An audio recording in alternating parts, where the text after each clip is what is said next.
Hi there, I'm Anne Edwards and thanks for joining us right here in Putrajaya where it's raining very heavily. And I was told by the people here it is called Hujan Rahmat.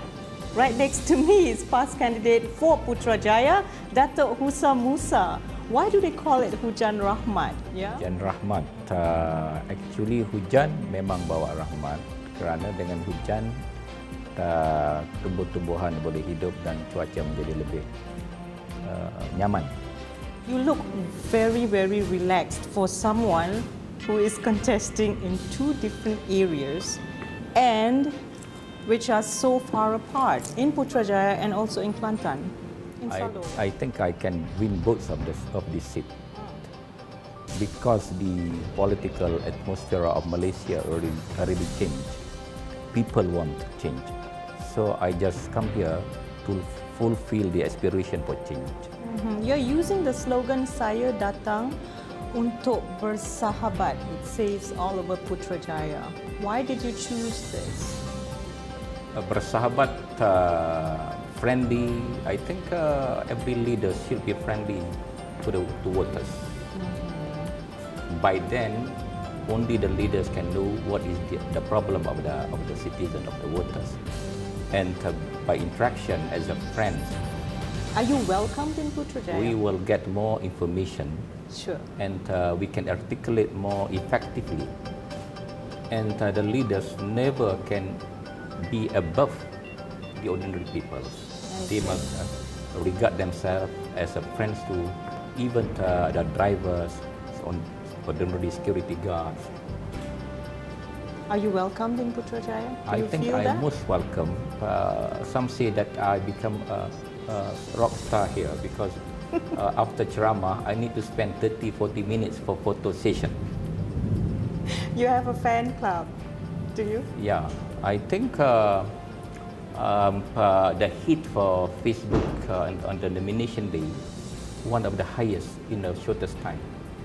Within 2 days, achieve hit of more than 250,000 hits. 250,000 hits in a day? 2 days. In 2 days' time. In 2 days' time. Why do you think this has happened? I think it is phenomenal to contest here, because this is a center, epic center of the gempa bumi in Malaysian politics. So everybody focusing on Putrajaya, and if you follow Malaysia Kini, Malaysia Kini rank Putrajaya as a first hot seat, #1 hot seat. And also Barisan National Stronghold, you are up against major obstacles, including your contender, who is Dato Sri Tengku Adnan, 2 terms incumbent. 2 terms mean nearly expired, so they need a fresh face to represent them.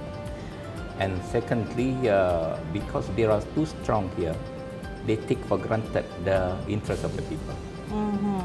But they have an excellent service record here in Putrajaya. In fact, they've set up an UMNO division for the people. Are not the people satisfied with this? According to feedback interaction from Facebook and our net, so many complaints. What are some of the major complaints? I also surprised. I thought this city is a smart city, so smart living, smart community, but it is otherwise. Right. And some of the major complaints?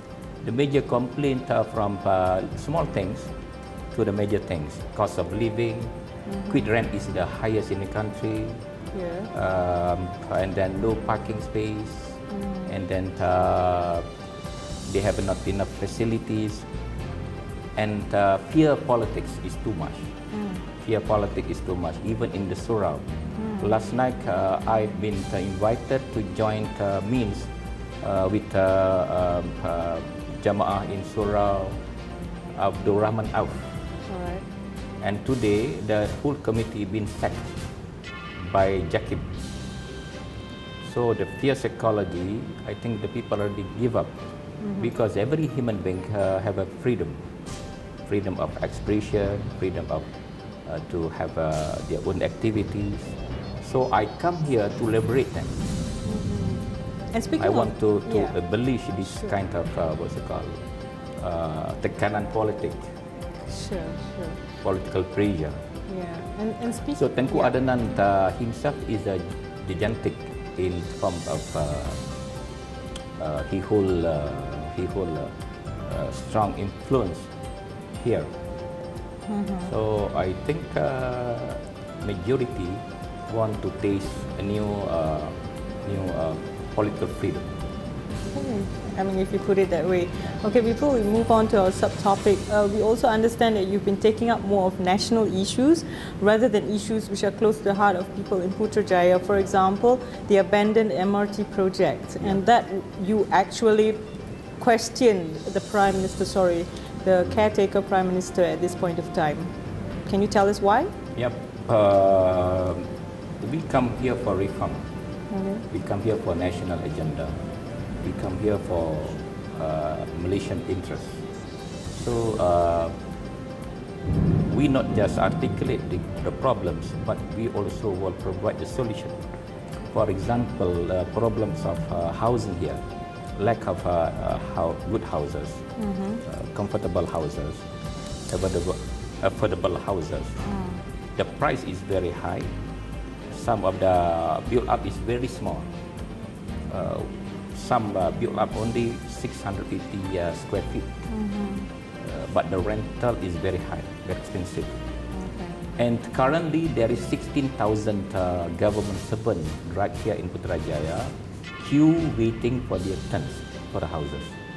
And interim Prime Minister offered to construct 10,000 units, whereas the queue is 16,000. So I think he do not understand what is the real problem at the first place. He not even bother how many people queue for the houses.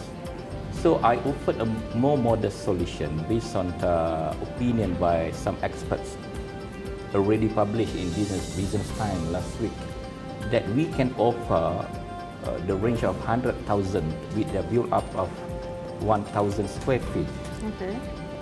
With 20,000 units within 18 months right here in Putrajaya. And then for the problem of public transport, you can feel it here. Putrajaya as a smart city, the public transport compared to Tokyo, London, Paris or any cities in the world is nowhere, is worse. So what is the problem? The problem is the bus services is not using the current latest technology. So I'm offering them what so-called the system which can track the movement of bus by just using a small phone, a simple phone, not by smartphone. Even the simple phone also can detect the movement of bus. So you can encourage people here to use public transport, for example. So I will launch this system tomorrow. You'll launch I come this here, tomorrow. I come here to find a solution, not just to create problems. You see? But what this means, this show that politician in establishment do engage in the useless politics, video sex, caci-maki, defamatory, and then threaten people with what's it called, riots, resist. If they have a little attention to the important, to the interest of the people, I think they also can create a more what's so called a good solution for the people. We've just got about a minute left before we wrap up this show, Dato. Actually, two questions are really important if you can answer it really quickly. One is on women's issues, where half of the 13,000 registered voters in the country made up of women, and some of the issues that they are asking for is like daycare centers, they're asking for more maternity leave, and also stricter laws on polygamy. And being in PAS, how do you view, especially stricter laws on? I came from Kelantan and when we formed a government in Kelantan in 1990. We the first state government which introduced a longer maternity leave from 40 days to 60 days. Okay. And this been introduced by Chief Minister who is male. At that time, female minister from UMNO, Ketua Wanita, Rafidah, is angry with that policy. Yeah. But after that, federal government also following that idea. And then this show that we concern very much with the women issue, because if you learn Al-Quran, women being emphasized as a very important unit of not just a family unit, society unit, but a career unit. So the complaints here right now is some of the fairness of their career opportunity. One of the complaints seeing that one lady here want to extend his study for PhD, but her boss not have a PhD certificate.